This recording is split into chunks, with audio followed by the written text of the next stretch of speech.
How do you know your clock is running out? This question is based on several factors. So we were given feedback before we went live on the show, and one of the questions or the feedback was that in a friend circle of equal male and females, and we're going to pitch the age at 35, half the males didn't have children. However, 85% of the females had children. So the question is, to the 15% of the females that didn't have children and the 50% of the males that didn't have children, to say open and close bracket, your clock is running out. Now, the biological clock for a woman starts to tick. It starts to deteriorate, and please quote the exact number. But I'm going to just throw in a number and say roughly around, I think it's about 32, 33. This is when it starts to go down. For a man, it doesn't stop. Do you know what I mean? Yeah.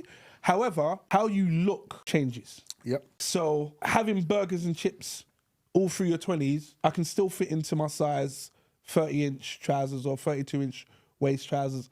But now, 34, 36, 38, I never used to wake up and all my bones crack and blah, blah, blah. Do you know what I mean? I can't take my kid to the park and run around for hours and hours on end because I'm tired. I'm in my 40s and he's 5.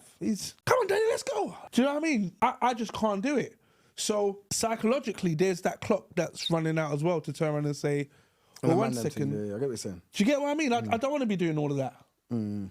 So when you notice that the clock is running down, how do you deal with it? Let's first talk from a man's perception. See, with the clock running down, a guy, yeah, I mean, it's very difficult to have that conversation with us because, like you said... Do you know what? Please don't. You call yourself the truth. We have friends that are fathers in, like, we're both over 40. We have friends that are fathers in the last 3 years. Yeah, definitely.